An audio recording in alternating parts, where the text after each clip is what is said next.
And now what we're doing as government is to increase or at least provide that unveiling as well. So more support, and more importantly, to kind of unveil that culture that's always been there rather than just bring in all the new things. So phase in different elements of change management, kind of adopt to the fact that it's always been there. You just need to really see it because it was incubated for so long in private and kind of as a way of just really maintaining it to the very specific niche people that really enjoyed it as much. And then you have today and what's happening, and then all the new upgrades to it, the new Western approach versus the merge and fusions of different cultures and all of that.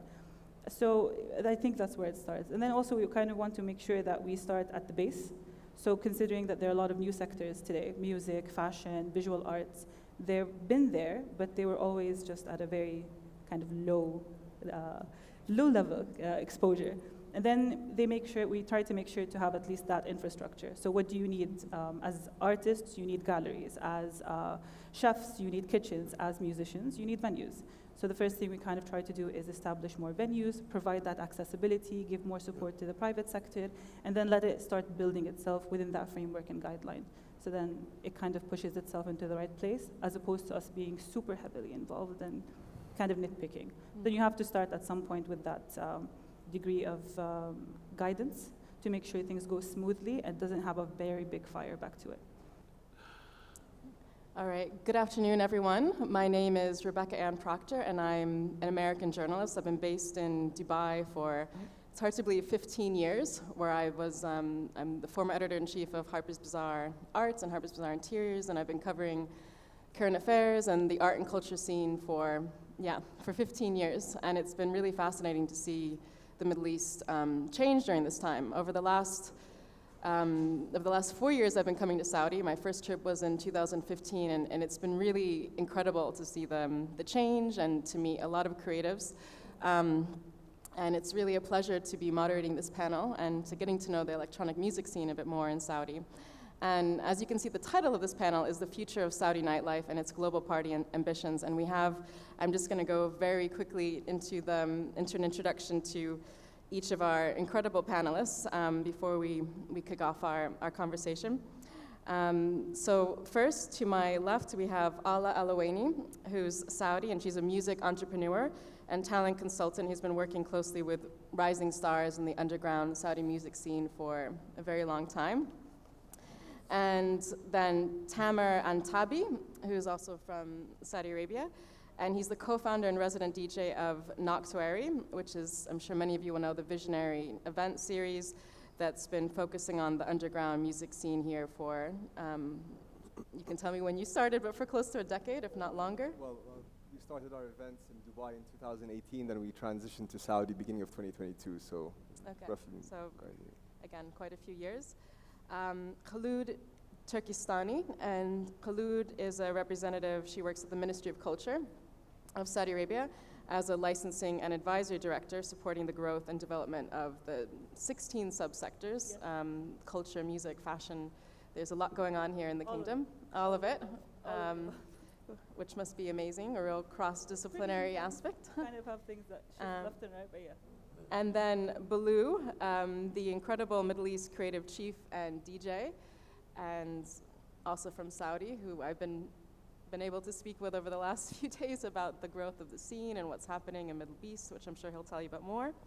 And then Abdulrahman Bakhsh, yes, who's has the party brand, Saudi party brand Lim, which is also really changing the nightlife here in Saudi.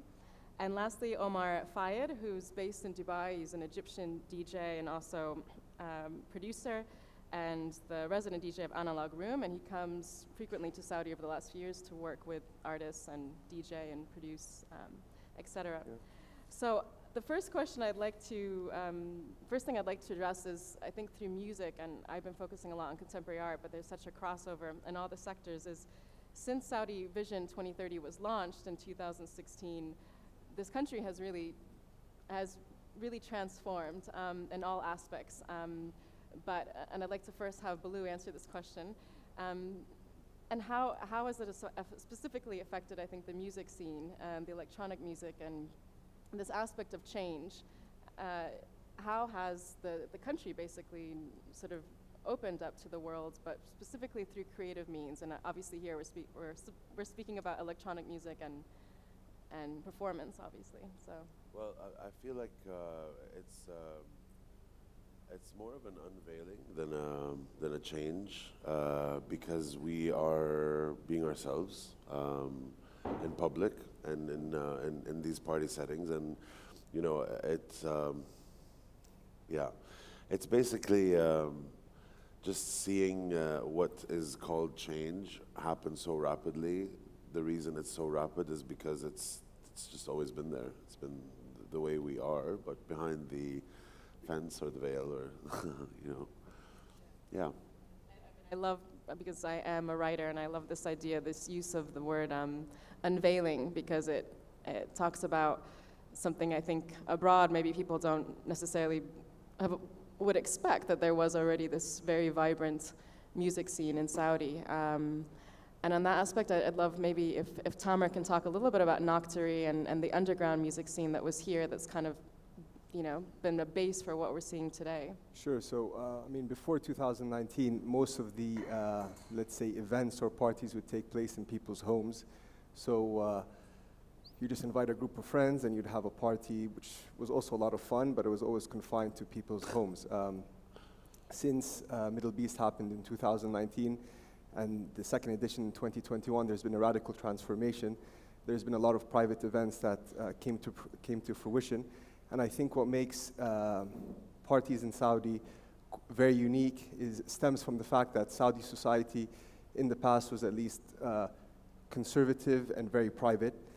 This has led to the creation of what we call in Saudi Arabia istirahas, which are weekend getaway homes. Now, as a private event organizer, we're very lucky to have a plethora of options to pick from within 30 minutes to an hour outside the city. We rent these venues.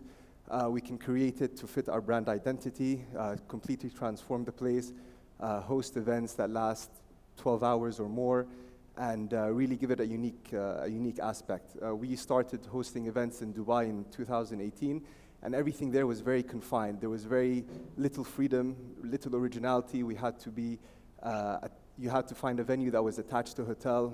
Timings were 10 p.m. to 3 a.m. So it was very limited to how fun or where the night can lead to. But in Saudi, it's completely your own canvas, and it's something that you can create, and then there's really no boundaries. And that's really what attracted us to move to Saudi from that aspect. Yeah, and it feels like during this period of the last 4 or 5 years, as this unveiling has happened, or transformation, or whatever you want to call it, it's also given impetus for other brands to start, perhaps like Lim. Abdurrahman, maybe you can tell us a little bit about, you know, why you founded it. How does it reflect kind of the unique identity of the music scene in Saudi now? Yeah, so I remember, like, right after the pandemic, we had a lot of energy in us. Like, after the lockdown, June, July 2020, each one of us wanted to do something. So a lot of brands start popping up between 2020 until 2022. And we used to do a lot of parties, as Badu was saying, like in istirahas, in our houses, hosting in private places, still in private places, but we start commercializing the scene in a way or another. So this is where Lim was created, from the community to the community, and where everyone had to bring something on the table. Whether it's the creative, Badu had a touch in it, Tamer played in one of the events, Umar played in one of the events. So it's a community-based kind of brand, and it came to life, and we can see, like last night in XP, we did our showcase. The whole community was there to support us, and at the same time, we were there for everyone, to support everyone in their showcases as well. So this is why I'm just walking away from the subject, but this is what I like also about XP, is it's like the collective of the collectives, bringing everyone to the table in one place where we can support each other, grow together, learn together, and keep on pushing each other. Yeah. and this is what Slim was built based on, basically. Yeah. I mean, I love this idea of the collective because I think, you know, in any creative discipline, it's about bringing people together. It's about, you know, inspiration, you know, joy, creativity, obviously, and how would you, but there are obviously each collective or each region, each culture has its own unique identity. And Omar, we were speaking quite a lot the other day, you know, you're based in Dubai, but you come a lot to Saudi, and Yeah. how would you define like your experience coming here over the years, and what is unique for you as someone coming from abroad? Like, what would you find unique about the scene here, Well, especially now? A lot of things. First of all, just like Tamer said, for example, in Dubai, a lot of the, all of the parties, you need to operate within a sandbox. You know, you have restrictions. You need to have certain timings. You need to finish by 3 and whatsoever. I think the first thing that actually blew me away was when I was booked in a party here, and I was asked when I was gonna play, and I was told that my set starts at 5 a.m. And I'm like, wow, you know. So yeah, this is one thing that you know, the independent parties that are running their own parties, and so the independent brands, the freedom or the less restrictions that they have, you know, having long parties even to the next day. This actually amazed me. The other thing is the people that I got to know as well. I don't know. I mean, I've experienced like how genuine the people are here, and I've only played in Saudi 5 or 6 times now, and I can really say that I have an extended family here. You know, like I had a few friends, but now like I have so many, and you know, they've always just welcomed me with open arms. And they make sure that it's not just a business transaction. It's not just like booking that person to come and play and leave. No, you should come a day before, you stay with us, you experience the Saudi culture, and you know, you live with us and everything. So that's something that I truly appreciate from that aspect. So these are some of the few things, but there's many more I can talk about.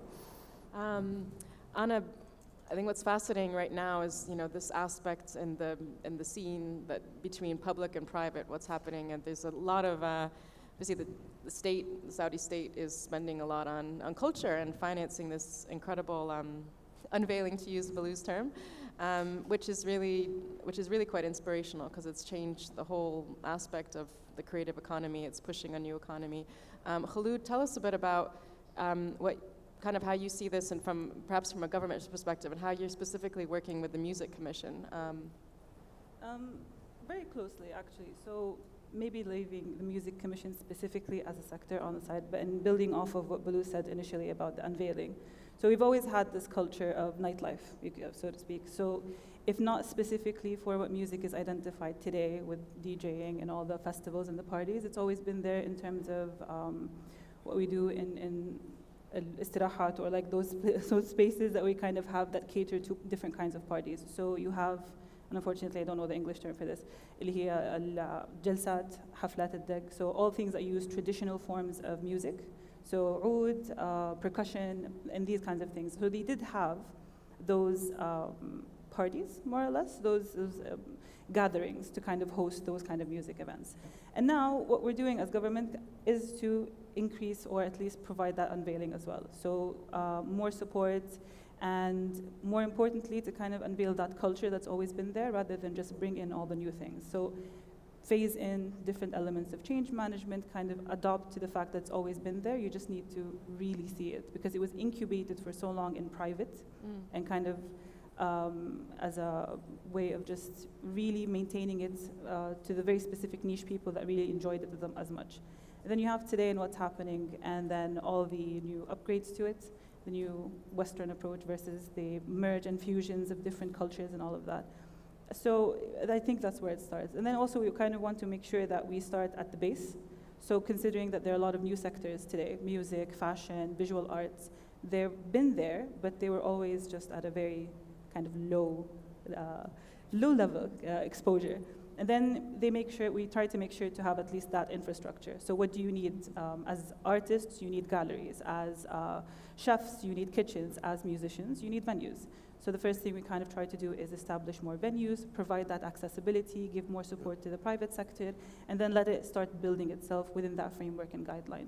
So then it kind of pushes itself into the right place, as opposed to us being super heavily involved and kind of nitpicking.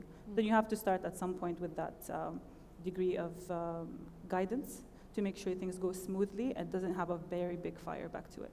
Yeah. I guess if that answers your question. No, definitely. I think it seems from people I've spoken to, obviously, since I've been focusing a lot on contemporary art over the years, and as you're saying too, the investment in the creative sector is also to foster private sector growth, Yes. which is what you guys have been doing now, and kind of what we're seeing also at Middle East. It's a venue for all these incredible groups and musicians, also from around the world, which brings me to my next point. And I thought, Ala, it would be great if you could talk a little bit about how you've been working with Saudi talent over the years, sort of at home and abroad, and kind of fostering this, cross-cultural dialogue through music and through artists.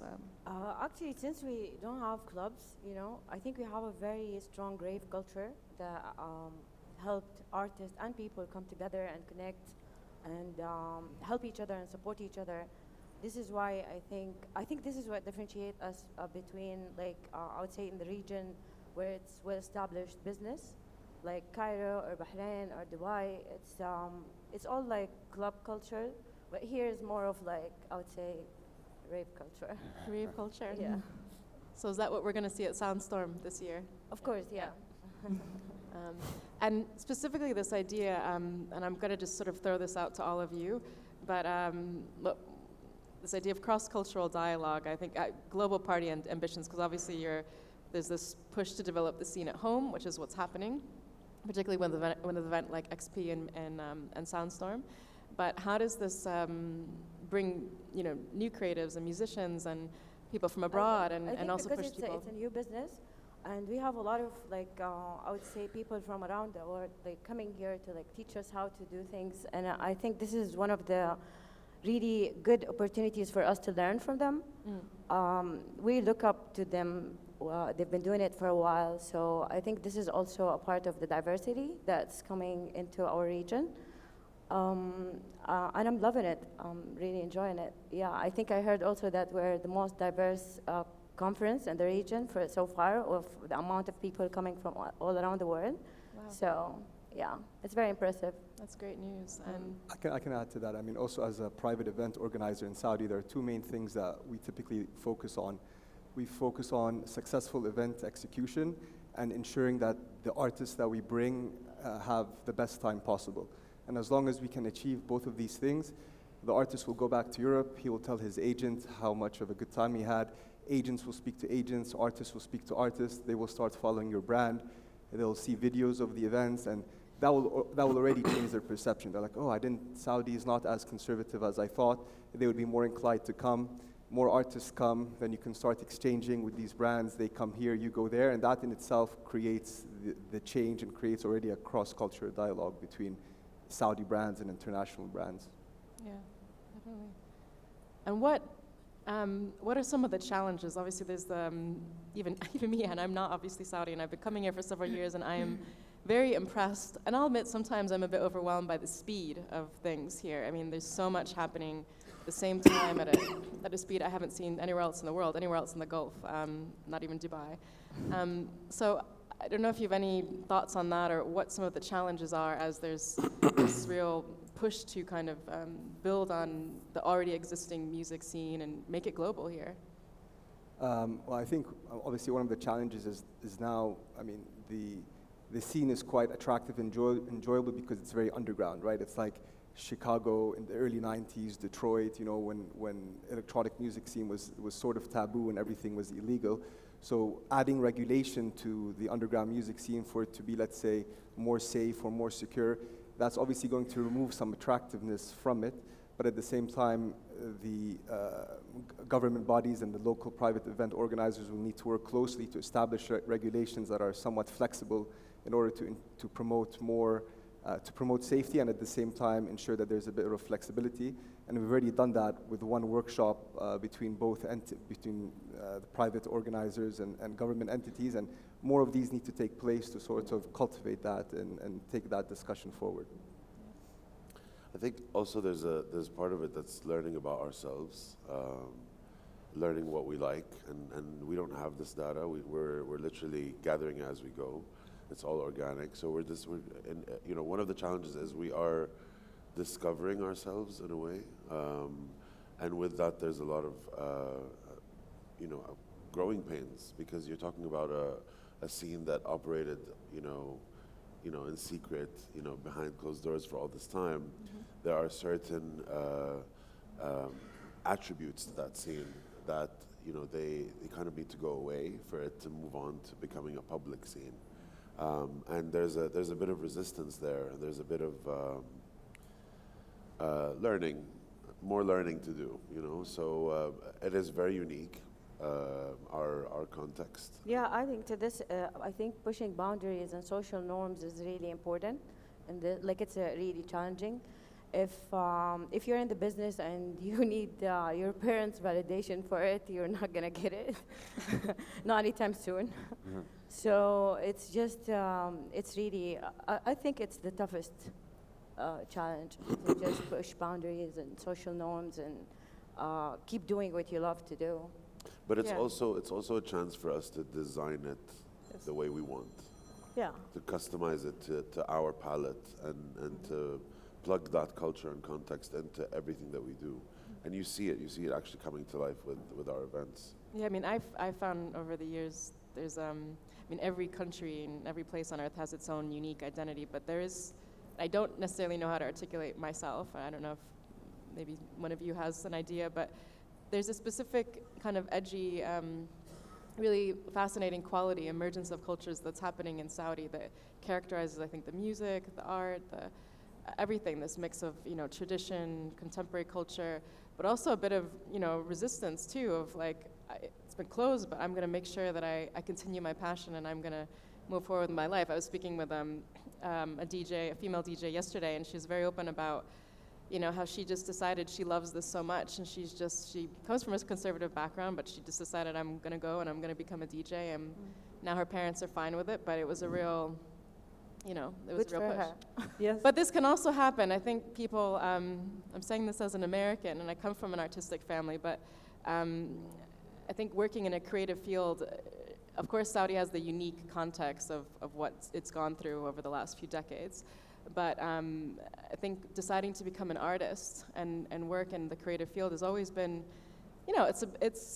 it requires courage, I think. I was working with artists from around the world. I think it requires a lot of courage and a lot of belief in creating something for not just a personal objective, but for the collective, good, maybe. But it's just me. Yeah, it does have a lot of courage. So especially what you've mentioned, that a majority of the older generations and the new ones are kind of pushing to make sure that they create it and design it themselves, because it's such an open field and it's so new to everyone, and to kind of accept it, and you want to build it the way that you want for your generation as well as the future generations, starting with education, different means of opportunities that you kind of just open those doors and then let them kind of pave the way or lead it, more or less. So it does require a lot of bravery to kind of go against those odds, especially when we really are still building that sector from the ground up. So making sure that it's in line with what's happening today, kind of based on addressing the needs as they are today in terms of what we need for the sector overall, whether it's cultural, educational, or otherwise, and then also as a direction for entertainment and nightlife and events as well. So yes, heavy reliance on the artists kind of paving that way and knowing what they need to do, and then us just kind of getting that learning from them as well. I think it's allowing, it seems like there's, and you all are working with all these artists and you're artists yourselves, but relying, obviously getting the structure, getting the support, but also having enough feeling comfortable to be creatively free and express and that kind of thing. So, which happens anywhere, but which is crucial. During our conversation a few days ago or a week, I think, was it Abdurrahman, you were talking about the nature of music and hospitality too, between sectors like abroad and also in Saudi, and I thought that was really interesting, that a way for people to get to know each other and break down stereotypes. I don't know if you wanted to explain that more, but I just thought it was such an interesting point. Yeah, so basically, from personal experience, I've noticed that whenever we host an international DJ or a regional DJ to perform in one of our events, we do something genuinely, like us, the community, we have this in our culture, the Saudi hospitality. And I think the Saudi tourism called it Hafawa. They brand it as Hafawa, where we show our generosity, our storytelling, how we open our homes for them to come and live the culture, not only witness it from abroad.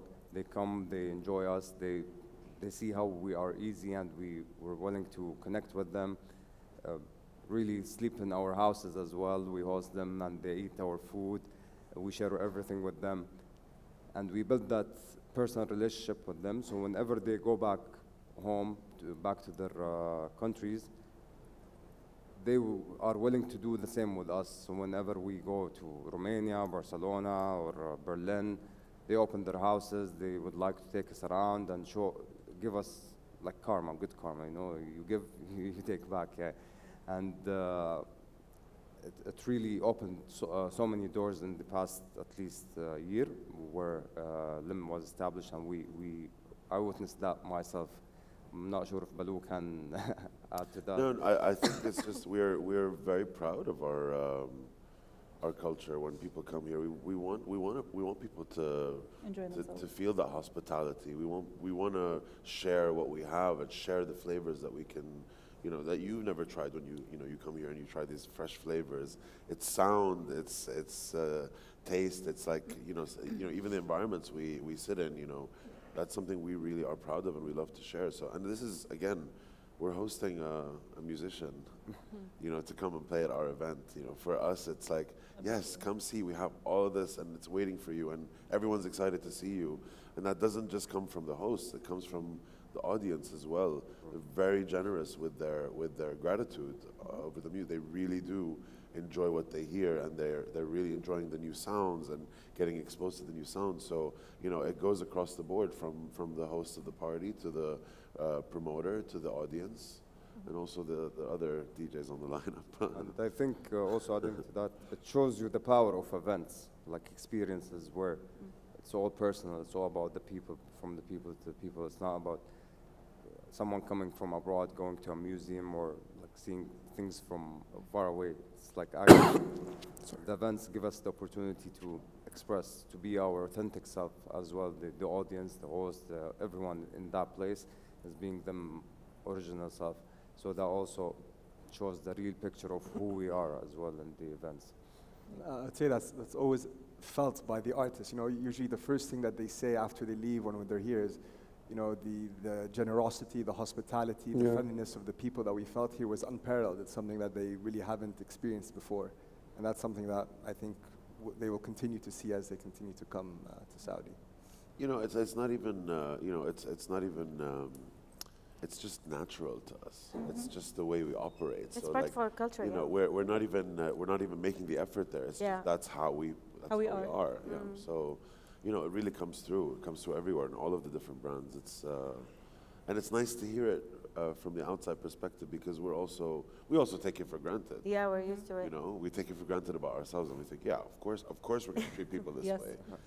So it's nice to hear it from the other side as well. Well, definitely. I've also experienced it, and Omar was saying yes too. And maybe I'll set this last question to Omar. I mean, I'm kind of bringing it more to a regional level. And since you've been based in Dubai, but you're also from Egypt, I mean, Saudi's kind of, I feel, at least from what I've been seeing and traveling, it is becoming a real hub in the region for music, for art, for everything. I mean, what are your thoughts on that? I mean, and what makes Saudi uniquely placed to cater to a new creative, I'd say Middle Eastern or Arab kind of spirit, would you say? In my opinion, I think it's the experience itself from Saudi, because, for example, if you compare it to other, like for example in Egypt or Dubai, for example, parties would happen in clubs, and that would be like the standard setting. But for example, I've played for Noctuary in a beautiful desert, you know, like it's an insane experience, you know. So I think this makes it really unique and quite attractive as well, because even the simplest thing, when I just post, you know, a picture of that party, a lot of artists like ask me, "Oh, what is this? Where is this?" You know, like they would really love to be booked for that party as well. You know, they want to experience that. So I think these unique experiences, like because what I've also seen, for example, the independent labels or the brands are really going above and beyond to like give you that. You know, it's just obviously music is primary, but as well as the whole experience, like the location, the everything, like it's a full packaged kind of thing. So yeah, I think this is for me like the main reason that could make it like a hub, if that's like something special here in Saudi, like the way that they do the parties. Yeah, that's what I think so as well. Maybe I'll add to that. Sure. Though I'm Saudi, I'm going to speak about Saudi. I believe that we have a strong and visionary leadership for the country that really allowed us to do all of this. And as the Crown Prince once said, our greatest asset in Saudi is our passionate and creative people. So basically this is us, and trying to align between that vision and those people, passionate people, is where the brands, Middle East and XP is helping that vision, and the people and putting everything into place is what making Saudi a unique place as well. Yeah. I find a lot of inspiration coming here. That's why I keep coming back, because it's, yeah. May I just add, I just want to add one more thing. So maybe from the outside it might not seem as, you know, people don't really know what's going on, but what I've seen is that, like, you know, all the different parties, when they do it, they really do it 100%, you know. They care about like the sound system that they put in place, you know, they care about the experience, they care about all the details that's important for this formula to work. Now, for example, where I've seen other places, for example, in Dubai, we have an issue that, you know, because you need to do your parties in, you know, in these clubs, which is a part of a hotel and so forth. You need to deal with F&B managers who don't really understand club culture or sound, or for them it's basically, you know, I need to make money or revenue and that's it. So they're really, you don't have the freedom to, even if you want to spend money, if you want to like put proper sound in it, there's no freedom to do that, which really affects the experience. But unfortunately, you're bound to deal with this. But what I've seen in Saudi, like, I mean, you know, if we're doing it, we're doing it 110%, which is amazing.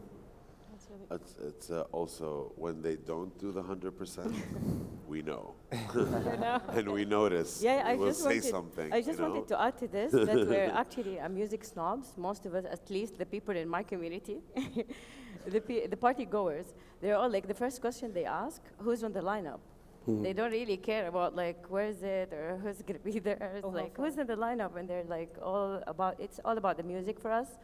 Again, because it's I think it's part of the rave culture, because you don't have like anywhere to go, like a club or something. So when you want to go out, for us is more of like who's playing, sound system is good. We're going. Yeah, I mean we're picky.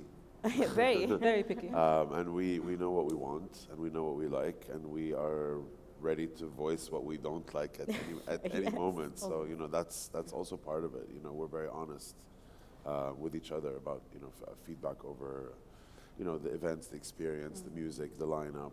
Yeah. It's something that it's easy for us to express that honesty, and I think that's also something very unique to us. Yep. Yeah, it seems like you're encouraging a whole new generation. It's been going on for several decades of underground music, but now there's a whole spectrum of ages that are participating in this, which is really cool. Yeah. Thank you, guys. Yeah. Thank you all so much.